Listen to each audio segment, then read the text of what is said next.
Good day and welcome to FDM, the show dedicated to Ferra data models. Today I want to show you how to do tests in FDM. And we're going to test to see, for example, if the Rand performed worse during the time of Zuma when compared to Ramaphosa, or if the Yuan compared between Obama and Trump was different. We're going to look at employment and see if employment really is that much better during Trump's time. And we're going to do that by using the built-in testing functionality that Ferra Data Models has. Now, I've downloaded these series from Fred, a daily Rand US dollar series and a daily China Yuan versus US dollar series. I want to show you this by quickly creating the port out of it. I'm dragging it into the port drop location, and there you can see the Rand. You can see the data is a bit funny. For example, there's a bunch of zeros from 1970 up until about 1979. When I want to calculate log changes, this, for example, will give me problems. So I need to clean this data up a bit. Also, if I look at the Yuan, then let me create a quick report out of that. If I look at the Yuan, then the data is very dirty, if you want. If I look at this graph, it looks quite a bit strange, and the data shows there's a whole bunch of zeros in this. In January 2018, I have a zero there, there's another zero, there's another zero. So there's a whole bunch of zeros throughout the data, and I want to remove them before I do the calculations. Okay, now while I've got this open, I want to show you or discuss something else as well. I'm going to be using the log changes in the Yuan, for example, to see if the log changes were different between Obama and Trump. Now, when I calculate the log change, I'll calculate the log change between those two consecutive observations, for example. Then between those two, and then between those two, and then between those two. Then here you've got a weekend. And so the next change is going to be calculated between that observation and that observation. I'm going to ignore these missing values. And that's a unique property, if you want, of daily observations, where these gaps in the data shouldn't create missing observations. I shouldn't say, well, there's no observation preceding this one, so I'm not going to be able to calculate a daily change. I can calculate a daily change when I use that value and that value in conjunction. Okay, maybe this was a holiday, or that was a holiday, and for both of these were holidays, and then for 2 days I didn't have observations. Then to calculate the daily change, I will use that observation and the most recently available one. However, if this was quarterly data and there were gaps like this, then I would not be able to calculate. I wouldn't use, let's say, the fourth quarter and the first quarter figure to calculate the quarterly change in logs. No, if there's a missing value there, I will generate a missing value here when I calculate the change in logs, and I will only be able to continue with the calculation from there onwards. Okay, having pointed out that, I want to show you now how I've done it. Let me first delete these two reports, and let's get back to the calculations I've already loaded here. I've created these precedential indices in this calculation. Now, this is based on a little bit of research that shows that Jacob Zuma assumed office 2009, May the 9th, and he was in office until 2018, 14th of February. All right, so I've set this up so that it's mutually exclusive. A day later, Cyril Ramaphosa assumes office, and he is still in office. George Bush assumed office on this day, and he was in office until that day. And a day later, Barack Obama assumed office until that day, and a day later, Trump assumed office, and he is still in office. So that's how I'm going to do these calculations. So this is how I've set it up in FDM. I'm going to start in 2000 January the 1st, and I'm going to continue until today. That's the last date of these indicators. Then I've got an indicator for Zuma called Zumi, one for Cyril Ramaphosa called Ciri, one for Bush, Obama and Trump, and all of them start out as empty time series. Then I create these support variables.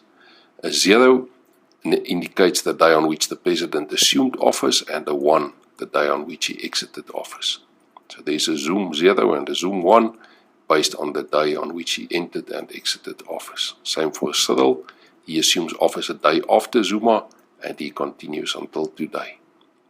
There's Bush, Obama, and Trump, and now this loop will load these empty series with the proper observations that I need. The way this works is that on that specific day during the sample, if the president was in office, so both these conditions must be met. The day must be later than or equal to the day on which he assumed office, and less than or equal to the day on which he exited office. If those two conditions are met, this series will be loaded with a 1, otherwise it will be loaded with a 0. Then I move to the next date, and when done, I just save those series into the project. So if I run this, it's going to at the end save these 5 series for me, indicator for each president. Okay, so let's run this calculation. And now it's calculating that, it's looping. And maybe just to show you can always click there to cancel an ongoing operation. Okay, so let's start again, and this time let it run to completion.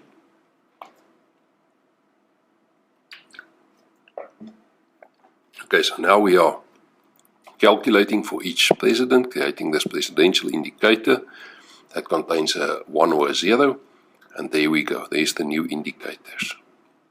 I'm going to change them a bit, because when I use them in a monthly or lower frequency, I want to do it as follows. If the number of 1s compared to the number of 0s in that month, for example, exceed 50%, or if the average exceeds 0.5, then I want to say that the president was in office during that time. So for example, at the moment, the aggregation, which is used when I go from this higher frequency to the lower frequency, is set to none.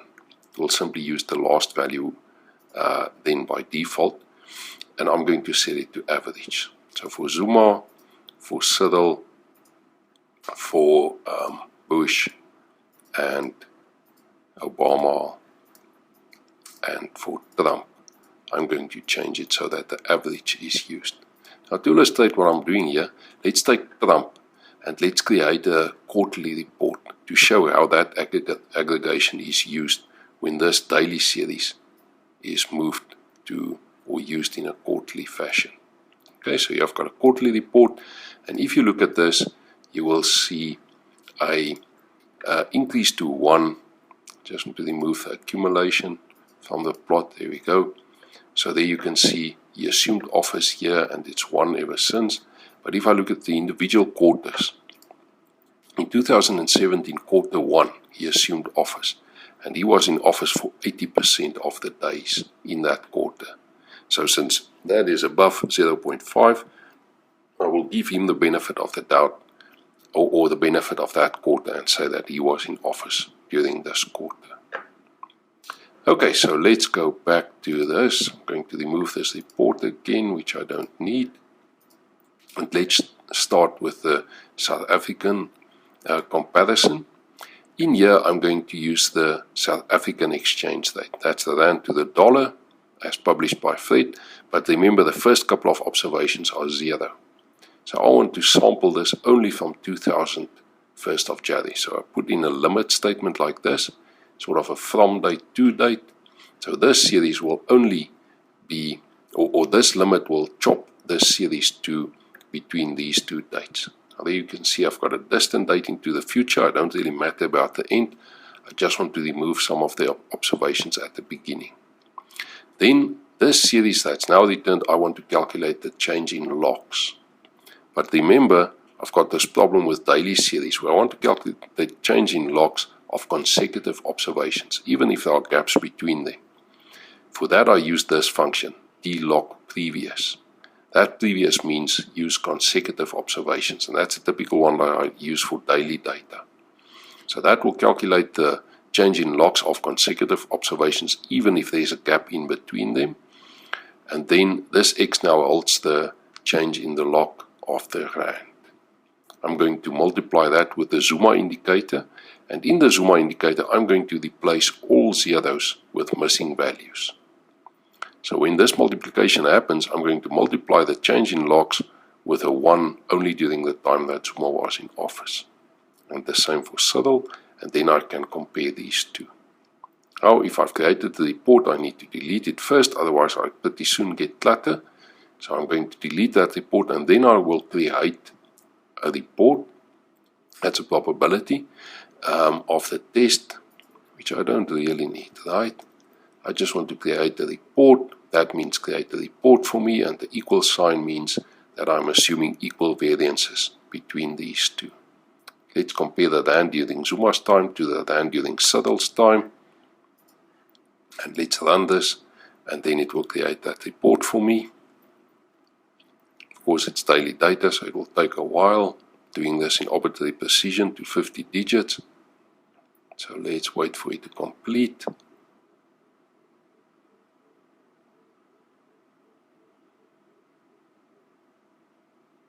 There we go. Now if I go back here, there's a new report added to my project, the rand report, and if I look at that, there's the log changes. I'm not interested in that.